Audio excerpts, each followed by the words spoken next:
India today is a strong and progressive nation and stands tall among the important countries of the world.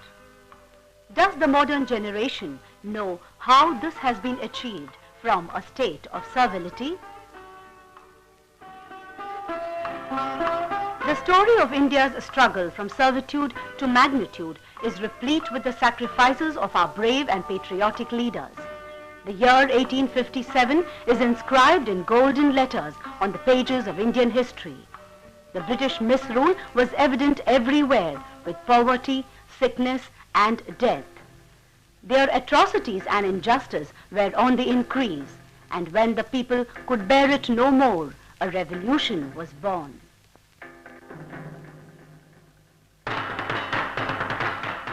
In 1857, all Indians rose together and declared war against the British rule. The entire nation was charged with patriotism, and thus the first war of independence was born. The Indian National Congress was established in 1885. It was a well-knit political organization uniting the rich and the poor of all castes and religions, intent on breaking the shackles of slavery to free the motherland. The workers and leaders of the Congress were making all possible efforts to attain freedom, uniting people all over the country to accelerate their struggle against the British. A young zealot of Punjab jumped into the freedom fray in 1888. This great patriotic freedom fighter was Lala Lajpat Rai, who came to be known as Punjab Kesari, the Lion of the Punjab. He was born into the family of an ordinary school teacher of a small village of Punjab. After matriculation, he studied law in Lahore. At the age of 23, Lala Lajpat Rai took part in the Allahabad Conference of the Congress. Certain incidents and circumstances brought him under the influence of Tilak, and he joined the Garam Dal, or the hardliners. He vehemently criticized Lord Curzon over the division of Bengal. Lajpat Rai organized rallies in and around Punjab and spoke strongly against the British. Lala Lajpat Rai and Gopal Krishna Gokhale were sent to England by the Congress in 1905, where they strongly opposed the partition of Bengal. Internal conflicts were brewing within the Congress.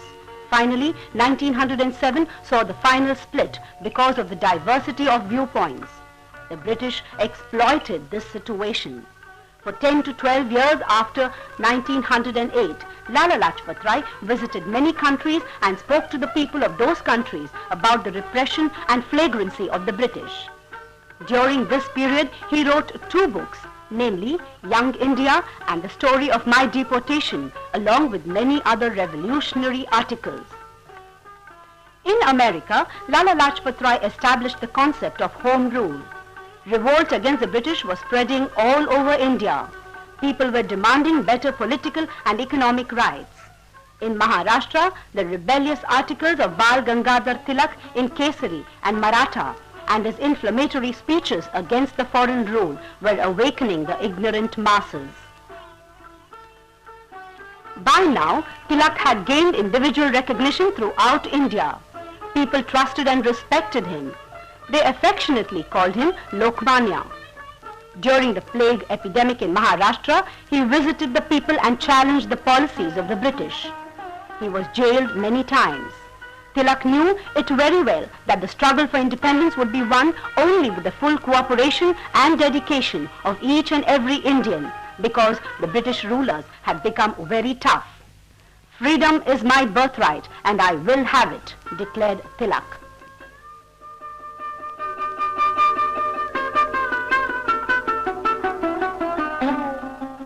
Tilak accepted Indian and boycotted foreign goods. He believed in attaining independence through the revolutionary concept of national education. The division of Bengal further inflamed the revolt. Tilak described it as unfortunate and openly opposed the British policies. He organized Shivaji Jayanti and Ganesh festivals all over India and successfully united all the countrymen against the British. In 1908, the British imprisoned Tilak for 6 years in the Mandalay jail of Burma. From the jail, he came back to India with undiminished revolutionary ideas, reasonings and speeches. Along with Annie Besant, he launched the Home Rule movement.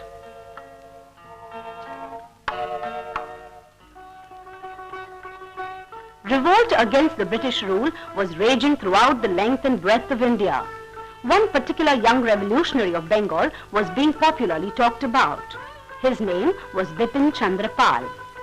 Born to a well-to-do Hindu family, Bipin Chandra Pal was charged with patriotism and social welfare from his student days. After taking part in the Congress Convention of 1886, he got fully involved in the freedom struggle, and because of the similarity of ideas, he joined Garam Dal of Tilak and Lajpat Rai. India's freedom struggle took a very decisive turn due to the partition of Bengal. Lajpat Rai, Lokmanya Tilak and Bipin Chandra Pal got an opportunity to work together towards Swadeshi and self-rule.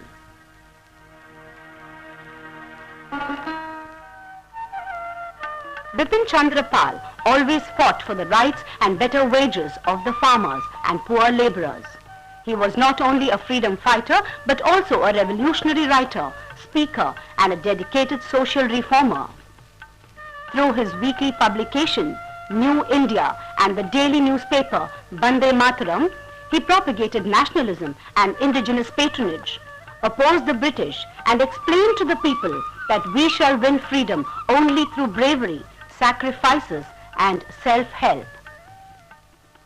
He toured Bengal, Assam, UP, and South India, where he preached his ideas of bravery, sacrifice, and self-help.